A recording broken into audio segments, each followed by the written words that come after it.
So now that we are familiar with partial redundancy elimination, the problem of partial redundancy elimination, let's look at some examples to see what the program could be transformed using PRE. So just to recap, what is the problem of partial redundancy elimination? We want all redundant computations of expressions that can be eliminated without code duplication to be eliminated. All right. So all redundant computations on expressions that can be eliminated without code duplication on any of the program paths. So I'm not really now explicitly saying on any program path. It is implicit in these statements that if something is redundant on any path, then it is partially redundant or simply redundant. Okay, and so that's one part of the problem that we want to solve. The other part of the problem is that the optimized program does not perform any computations that were not already present in the original program. So recall that we only move computation up, we hoist a computation only if it was going to be computed on all possible paths from that particular program point. So it shouldn't happen that on some of the program paths, some computation was not present in the original program but is now present in the transform program, because that would be counterproductive. We're just going to, to make one path faster, we are making another path slower, and so we don't want to do that. We don't want to introduce any extra computations on any other path or any path of the program. Not any other path, but we don't want to introduce extra computations on any path of the program. Now that's the problem of partial redundancy elimination. A slight variant of this problem is called lazy code motion. So this is the problem of lazy code motion, which basically has both the first two conditions, but it also has a third condition. And the third condition is that expressions are computed at the latest possible time. Now, what this means is that expressions are computed lazily, and that's why the term lazy code motion. They are computed as late as possible. When I say as late as possible, probably they are computed before their first use on that particular path, just before their first use on that particular path. Why do we want to compute expressions as late as possible? Because if we compute the expressions too early, then we have to maintain some storage space to store the value of the expression. And so that's going to add to our register pressure. Because we have to kind of keep that many registers around, either on the register or on the memory slot or something like that. But we don't want to do that. All right. So lazy code motion is an extra constraint, adds an extra constraint to the problem of partial redundancy elimination, and that is that expressions are computed as lazily as possible or at the latest possible time. So let's look at an example to understand what is lazy code motion. So here is an example that contains two loops, an example program. And in the first loop, it's just some block b1, and then on the second loop there is an expression that's m plus n, which is redundantly being computed on the loop paths, right? And so partial redundancy elimination should implement loop invariant code motion, and a equals m plus n should be hoisted out of the second loop. But here is one possible solution, and the solution is that you hoist the computation of m plus n right to the beginning of a program, right? So basically say t equals m plus n, then we have the original b1 loop, that's our first loop in the original program, and then in the second loop I replace m plus n with t, and so that way I have been able to eliminate the redundant computations of m plus n in the second loop.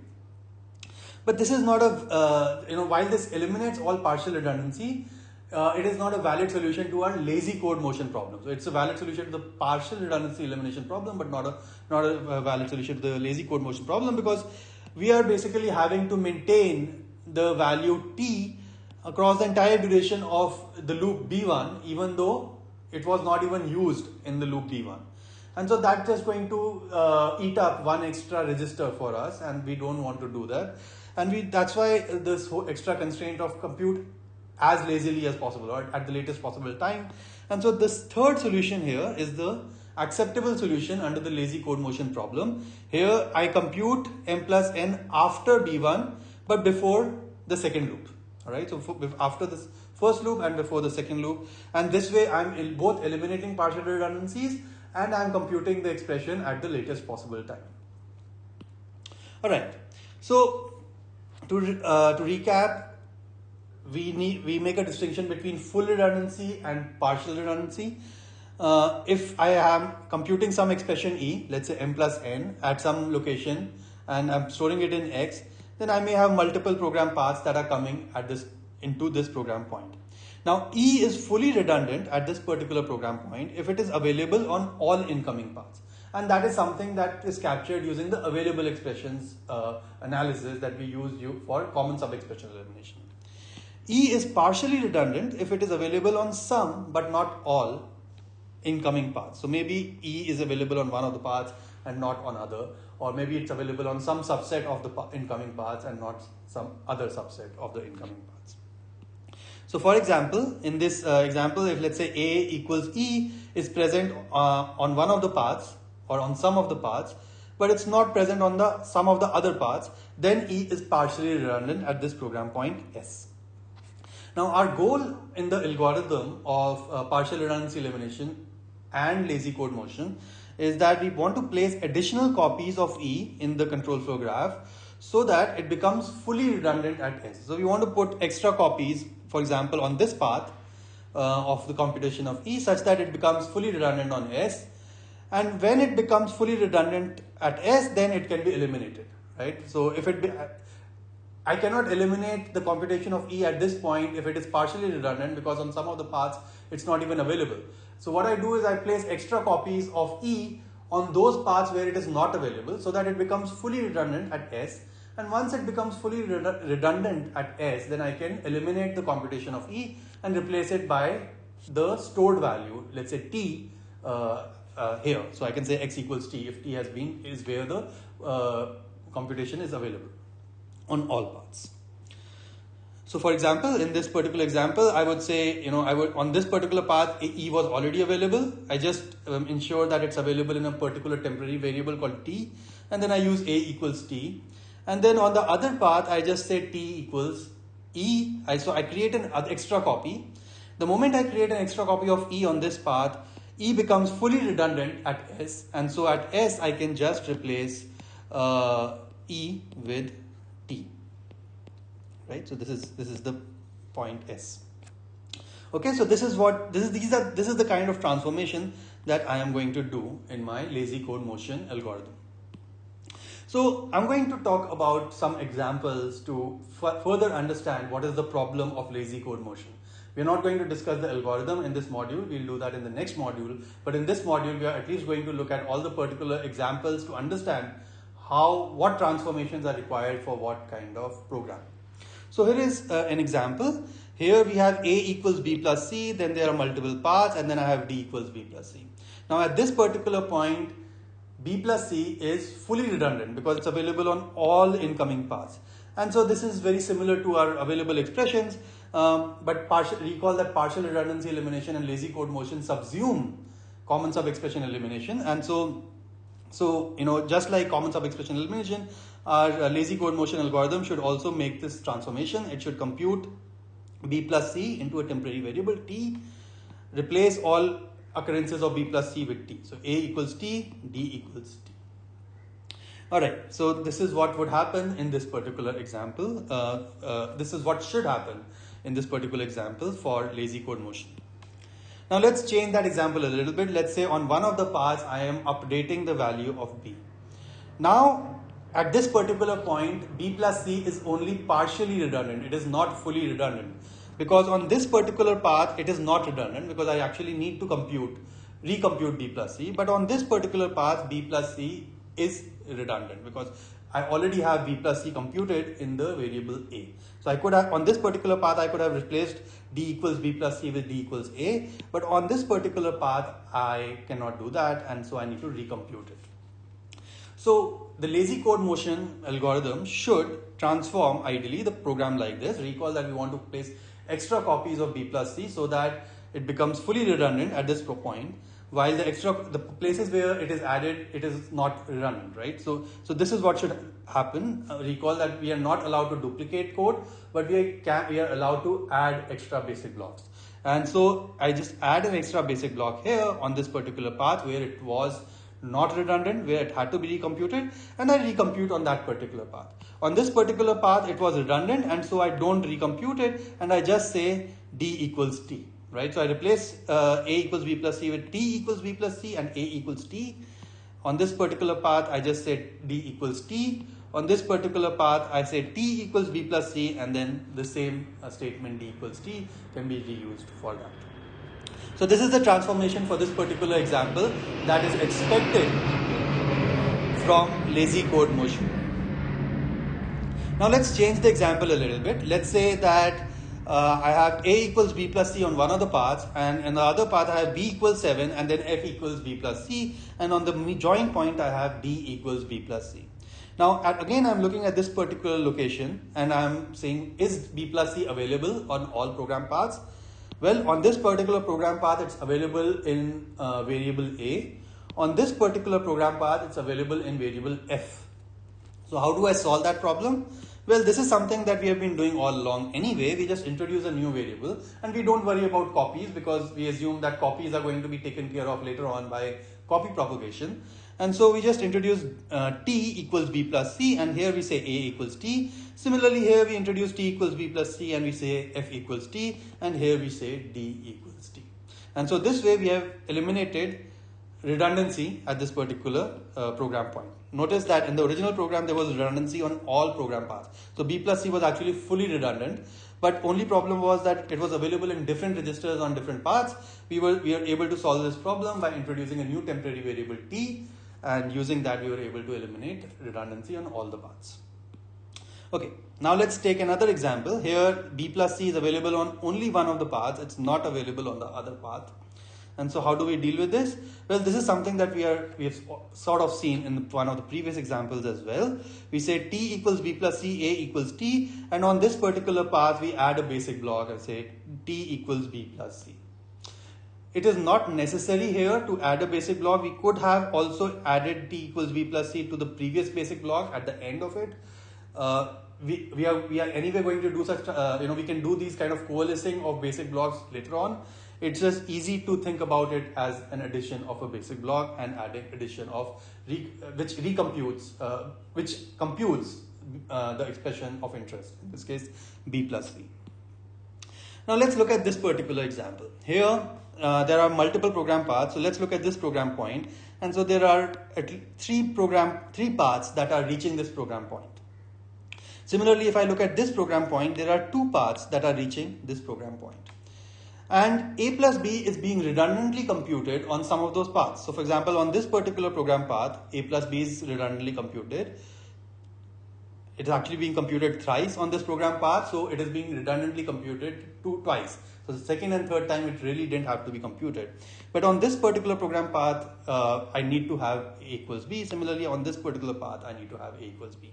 So once again, what do I expect my lazy code motion algorithm to do? I want it to add the computation of a plus b, make copies of it at the appropriate point, so that a plus b becomes fully redundant wherever it is partially redundant.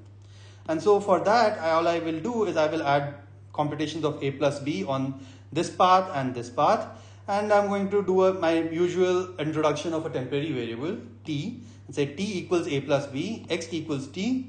Here I'm going to add t equals a plus b, and now a plus b has become fully redundant here, and it's available in the variable t, and so I say y equals t. Similarly, on this program path, I say t equals a plus b, and I say z equals t. Now, on all three program paths, the expression a plus b is not being computed redundantly. It's only being computed once. Okay. Now let's look at an example that has a loop. All right. So we have x equals a plus b, and then I have this program. It has y equals a plus b, and inside the loop there's some branching, and then we go back to the loop head, and then this is a loop exit. Now, is a plus b being computed redundantly in this program? The answer is yes. If you look at this particular program path here, then a plus b is already available in the location x, and it is being redundantly computed for location y. I could have potentially said y equals x. If I look at this program path here, the right side, the right back edge, the right loop, the right side of the loop, then again a plus b is being computed redundantly on every iteration. It's already available in y and x, and I don't really need to recompute it, but I'm recomputing it over and over again, and so there is a lot of redundancy here in the computation of a plus b on this part of the loop. However, if I look at the other part of the loop, which is this part here, then it seems like it is not redundant because I have updated a, and so after I have updated a, I need to recompute a plus b because a plus b is no longer available in y because I have updated a. You may say, oh, after the first iteration it will be available. So let me just make this a little bit more interesting. Let me say a equals a plus 1 or something like that. Something which is a variable, right? Or instead of a equals 10, maybe I could have said a equals c or something like that. Some extra variable. So now on this particular path, it is not redundant, okay? But on this particular path, it is redundant. And so it is the classic case of partial redundancy. At this particular program point, it is not fully redundant, but it is partially redundant because it is redundant on some of the incoming program paths. On what paths is it redundant? It's redundant on the right side path and the incoming path. But it's not redundant on the left side loop path. Alright. So how do I solve this problem? What do I expect my lazy code motion algorithm to return as an answer for this particular program? Well, notice that I basically have, on this particular program path, a plus b is not redundant. Whereas on some other paths it is redundant. So what do I need to do? I need to add copies of a plus b on the paths where it is not available so that it becomes fully redundant at this particular program point. So how do I do that? Well, here's what I can do. I can add the computation of a plus b here after a has been updated. So instead of a equals 10, let me just say a equals c. All right, and c is some variable that's changing throughout the program, let's say. So now this is, I'm claiming that after I add t equals a plus b here, and also, at the first instruction, I also use t equals a plus b and then x equals t, then a plus b becomes fully redundant at this particular program point because it's now going to be available on all possible incoming paths. So what are all the possible incoming paths at this program point? One is the entry path, which is just coming straight. So it's available there in variable t. Another is a loop that is taken on the one iteration of the loop from the right side. Even there it is available in the variable t because nothing has changed, neither a nor b has changed, and t still holds a plus b. So on this path, a plus b is available in t. Similarly, on this path, a has changed, but we have recomputed a plus b into t, and so once again on this path also a plus b is available on t. And I can take any number of iterations. In fact, I can kind of first take the right part of the loop, then take the left part, and whatever path I create for this particular program, I will see that at this particular program point, a plus b is available on all incoming paths because of this extra copy of a plus b on this path. And so now I am able to remove a plus b's computation and replace it with y equals t.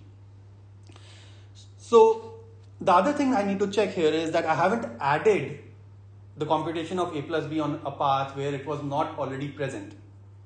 So I have made a copy of a plus b on this particular path, and is it true that is it possible that I have added a plus b's computation to a path where it was not already present? So let's look at this particular path. I enter and then I take the the left side of the loop, and then I come back here. All right. So on this part of the loop, so let me just draw it. So let's say this is my path. On this path, it may seem that initially that I'm computing a plus b on this path, whereas it was not originally going to be computed on this path.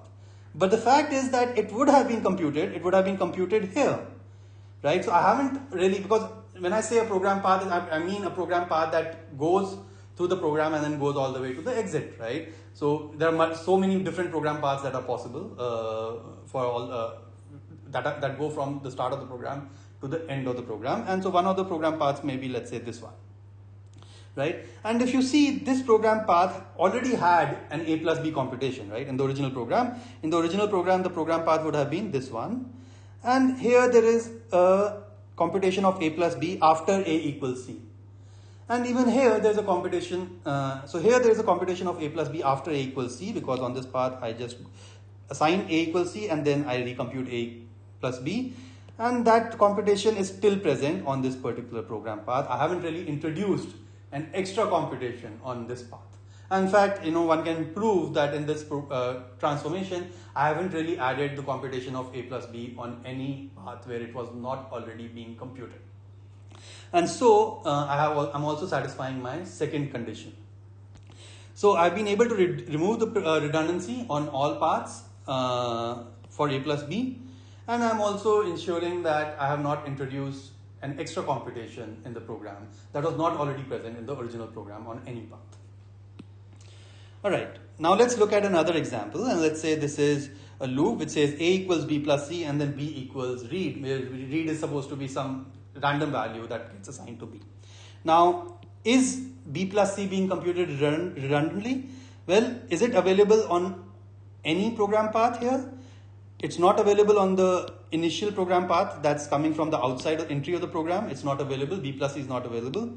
Is it available on the loop path? No, it is not even available on the loop path. So B plus C is neither partially redundant nor fully redundant at this particular program point. And so I'm going to just leave the program unchanged. So I expect my lazy code motion algorithm to just leave this program unchanged. Okay.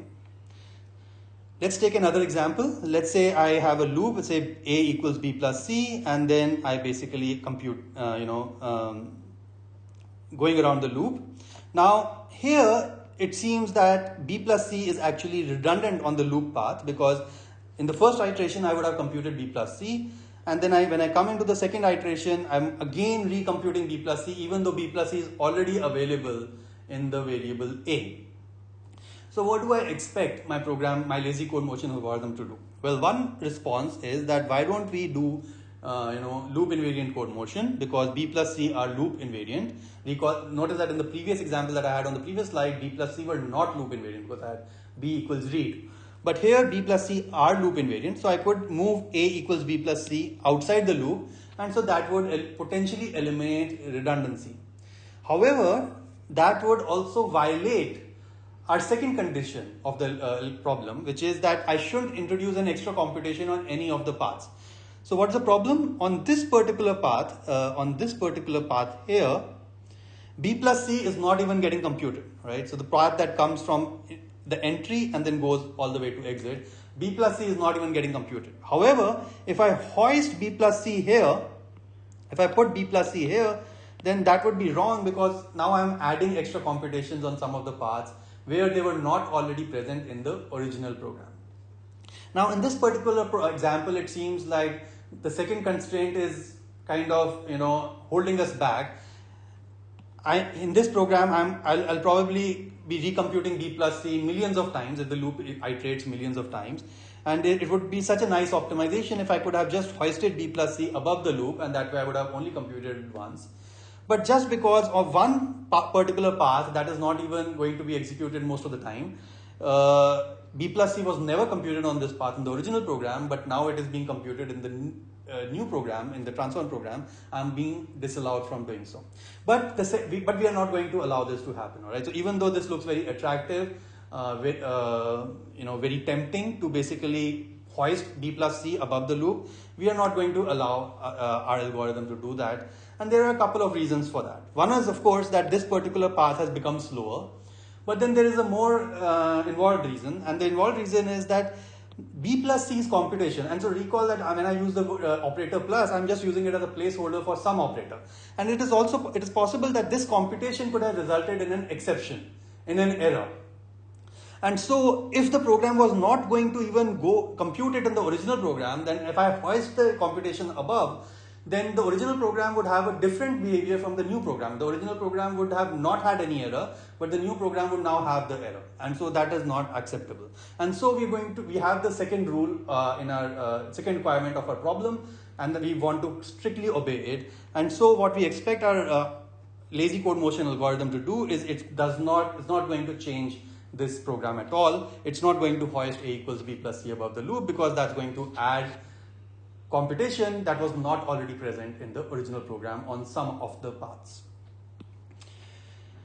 Here's a last example that I want to discuss, and this is an interesting example because here we're going to see that lazy redundancy elimination is not always possible. Even in the previous example, we saw a conflict between redundancy elimination and addition of computation on some of the paths, and we decided to be more conservative and we didn't eliminate the redundancy because we don't want to add extra computation on in the new program. Similar thing is going to appear here. So I have x equals a plus b, y equals a plus b. I have a loop here, but then I also have an exit. Now we can see that here a plus b is redundant on some of the paths. And what are the paths? Well, for example, if I look at this particular path here, it is redundant. All right. And so we can feel tempted to copy a plus b somewhere here. All right. And I say, okay, let's compute a plus b here. And this is similar to the pattern that we have seen in one of our previous examples.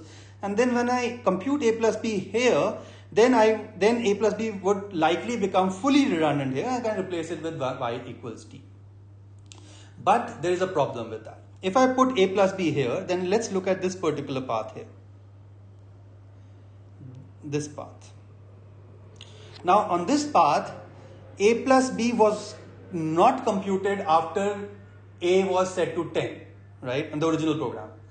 All right, so let me use a different picture. So in the original program, so I'm looking at this particular path. So this is my original program. On this particular path here, a plus b is computed twice, but then after a has been set to 10, I don't recompute a plus b. Whereas if I now put a plus b here, then I would be computing a plus b on that path. And once again, I'm going to violate my second requirement of the algorithm. And so I'm not going to change this program at all. And I'm going to leave this program as is, because once again, I'm going to strictly follow my second requirement. I don't want to add computation on paths where it was not already present. Because A, I'm going to be making those paths slower, and B, more critically and more importantly, if the computation resulted in some kind of error, for example, it was resulting in a segmentation fault, maybe it's a dereference, A plus B involves A, recall that plus is just a placeholder, so maybe it's some dereference, and if it caused a segmentation fault, then in the original program, if the program was going to take this particular path, there wouldn't have been a segmentation fault. But now if I hoist the computation and copy it here, then there would be a segmentation fault, and we don't want it. And so this program, once again, we're going to live with the redundancy because we don't want to add extra computation in other places. So to summarize, we have a bunch of requirements, the 3 requirements that I had on the initial slide for the lazy code motion problem. Wherever there is a conflict of one requirement with the other, especially the first 2 requirements, we side on the safe side. We go to the safe side. We don't want to add redundant extra computation in the transform program, even though that means we have to live with more redundant computations in our optimized program.